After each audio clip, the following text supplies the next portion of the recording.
बाजार समिती कायद्यातून फळं भाजीपाला वगळण्याच्या सरकारच्या निर्णयाविरोधात आडते, हमाल आणि तोलारांनी आज राज्यव्यापी बंदची हाक दिली। फळभाजी आणि भाजीपाला कुठेही विकण्याची मुभा राज्य सरकारने शेतकऱ्यांना दिली आहे। सरकारने काढलेल्या नियमनमुक्तीचा हा निर्णय स्वाक्षरीसाठी राज्यपालांकडे पाठवण्यात आलाय। याचाच विरोध करण्यासाठी हा बंद पुकारण्यात आलाय। पण नवी मुंबईच्या एपीएमसी मार्केटमध्ये मात्र बंद विरोधात नरेंद्र पाटील यांच्या नेतृत्वाखाली माथाडी कामगारांनी पाठ वळवल्याचं दिसून आलंय। मुख्यमंत्र्यांच्या बैठकीनंतर माथाडी कामगार युनियनमध्ये फूट पडली की काय असा प्रश्न आता निर्माण झालाय।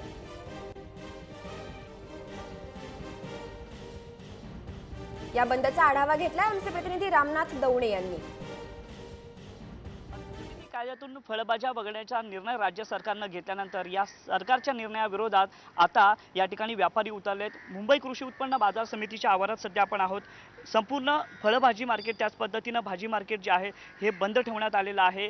एकूणच फळभाज्या मार्केट बरोबर इतर ज्या बाजारपेठा आहेत या बाजारपेठांनीही या ठिकाणी या बंदमध्ये पूर्णपणे सहभाग घेतलेला आहे। सकाळपासूनच खरं तर या बाजारपेठांमध्ये मोठ्या प्रमाणात लगबग पाहायला मिळते। मात्र आज संपूर्ण बाजार आवारात जे आहेत ही शांतता पसरल्याचं चित्र पाहायला मिळतंय।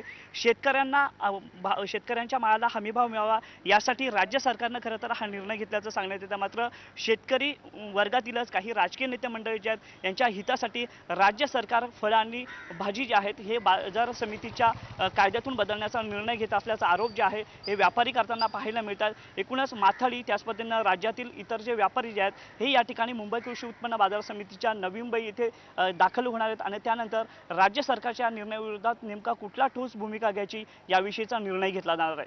कॅमेरामन अनिल गुरवसह मी रामनाथ दवणे, नवी मुंबई। या संदर्भात माथाडी कामगार नेते नरेंद्र पाटील यांच्याशी बातचीत केली आहे आमचे प्रतिनिधी रामनाथ दवणे यांनी। असो किंवा व्यापारी असो यांचे प्रश्न सुटले पाहिजे। राज्यामध्ये व्यापार झाला पाहिजे आणि खुल्या वातावरणात झाला पाहिजे। स्पर्धा झाली पाहिजे, शेतकऱ्यांना भाव मिळाला पाहिजे आणि कामगारांना रोजगार मिळाला पाहिजे।